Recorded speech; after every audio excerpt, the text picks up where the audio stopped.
Waalaikum, anda bersama saya Udia Sangkaraspi, pengasas kumpulan sastrawan Kavian, di mana Kavian terus cuba mendokumentasi penglibatan dan sumbangan rakan-rakan penulis kaum India kepada perkembangan sastra kebangsaan.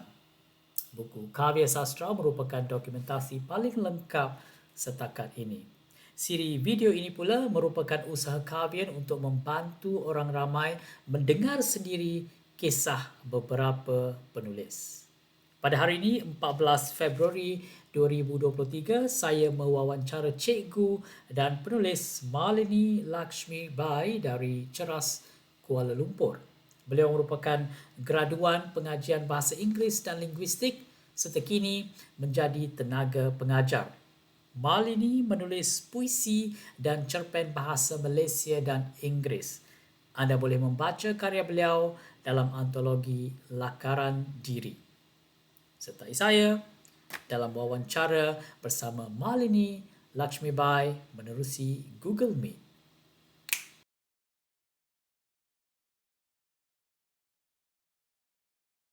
Apa khabar Cikgu Malini? Apa baik. Bagaimana pula dengan Encik Udia? Sihat sejahtera. Terima kasih kerana sudi untuk meluangkan masa bagi wawancara ini. Jadi sebagai permulaan, soalan permulaan. Kalau kita perhatikan pada tahun lalu, apakah perkara yang boleh dianggap sebagai pencapaian terbaik cikgu dalam bidang penulisan? Baik, bagi tahun 2022, saya telah berjaya menghasilkan dua buah cerpen yang juga berjaya dimuatkan dalam antologi yang bertajuk Lakaran Diri, iaitu dua buah cerpen. Satu bertajuk Angk di Bilik 31 dan lagi satu pula Lambaian dari Kashmir. Jadi dua buah cerpen ini uh, bagi saya dua buah cerpen ini memaparkan kisah yang sangat menarik dan berjaya dimuatkan dalam antologi yang bertajuk Lakaran Diri. Ya, dua karya tahun lalu ya. Ada sebarang cabaran atau halangan yang dihadapi pada tahun lalu? Ya, antara cabaran yang saya hadapi adalah kekangan masa dan juga idea. Kekangan masa kerana sering disibuk dengan tugas sebagai seorang guru dan Ya. juga kekangan idea ketika untuk bersiap untuk menulis Ya. cerpen. Dan untuk tahun ini pula, apa rancangan dan apa pula pada waktu sama, apakah halangan, kekangan, cabaran yang dijangkakan? Okay, rancangan bagi tahun ini pula saya ingin menumpukan perhatian bukan sahaja untuk cerpen tapi juga untuk menghasilkan lebih banyak puisi dan juga pantun.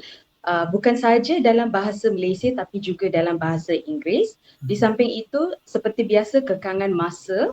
Ya. Jadi harus Membahagikan meluangkan masa. lebih banyak, membahagikan masa dan meluangkan lebih banyak masa untuk memikirkan idea-idea yang menarik untuk menulis. Untuk menjadi penulis selain daripada menjadi guru.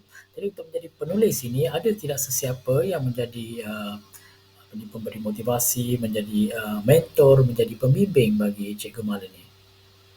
Bagi saya, nenek saya dan juga pakcik saya, mereka berdua ini sering memberikan dorongan kepada saya Ya. untuk teruskan menulis walaupun terdapat pelbagai kekangan seperti yang saya sebutkan tadi, kekangan Ya. idea ketika menulis maupun kekangan masa. Jadi mereka berdua ini sangat memberikan semangat dan motivasi untuk saya terus menulis dan juga mereka sering memberikan idea-idea juga untuk menulis.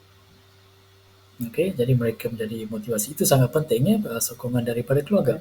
Kemudian kita pergi kepada karya, bukan karya Cikgu Mal ni, tapi bila kita baca karya kebanyakan penulis kaum India dalam bahasa kebangsaan, dalam bahasa Malaysia, kita perhatikan pemaparan watak kaum India, budaya India dan Hindu. Sedangkan pada realiti kita ada juga ramai kaum India yang beragama Kristian, beragama Islam, agama Buddha, Bahai dan pelbagai lagi. Apa pandangan cikgu tentang realiti ini? Bagi saya, ya memang benar kalau kita teliti kebanyakan karya-karya yang berunsurkan ataupun memaparkan budaya kaum India sering menunjukkan kaum India dan juga agama Hindu. Tetapi saya rasa ini adalah satu peluang yang terbaik untuk penulis tanah air kita untuk meneroka lebih banyak peluang dalam bidang ini, iaitu untuk membesarkan lagi skop untuk melihat ke dalam uh, bidang ini, iaitu kalau kita lihat kaum India bukan sahaja khusus kepada agama Hindu, kita juga mempunyai masyarakat kaum masyarakat kaum India yang juga mengamalkan agama selain dari agama Hindu seperti agama Kristian, agama Buddha dan sebagainya. Jadi ini adalah satu peluang yang terbaik untuk penulis untuk um, menjalankan Kajian? kajian, ya betul. Ya. Menjalankan lebih banyak kajian ke atas agama yang lain untuk mengetahui lebih banyak mengenai agama-agama yang lain yang dianuti oleh Kaum India. masyarakat kaum India. Ya. Ya. Baik, ini satu peluang ya yang masih lagi terbuka. Kita Ya. pergi kepada golongan pembaca pula, khususnya remaja, dan memandangkan Cikgu Malini sebagai guru. Pada pandangan pemerhatian Cikgu, apakah cara kita mahu menggalakkan kanak-kanak dan juga remaja untuk mencintai karya dalam bahasa Malaysia? Baik.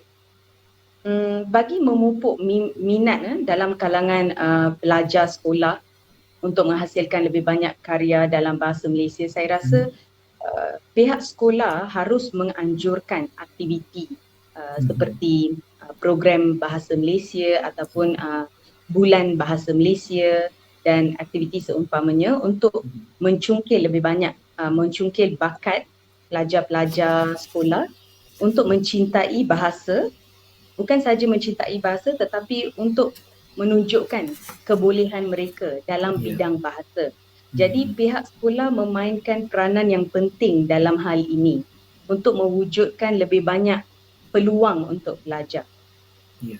Jadi semuanya bermula sejak kanak-kanak, khususnya di sekolah, dengan bimbingan guru-guru. Dan saya percaya dengan kehadiran Cikgu Malini sebagai seorang guru, pasti dapat membimbing sekurang-kurangnya beberapa orang generasi muda untuk mencintai bahasa Malaysia dan juga untuk menjadi penulis pada masa depan. Terima kasih Cikgu Malini kerana sudi meluangkan masa bagi tujuan dokumentasi kumpulan sastrawan Kahwin. Terima kasih. Ya, terima kasih Encik Uzair.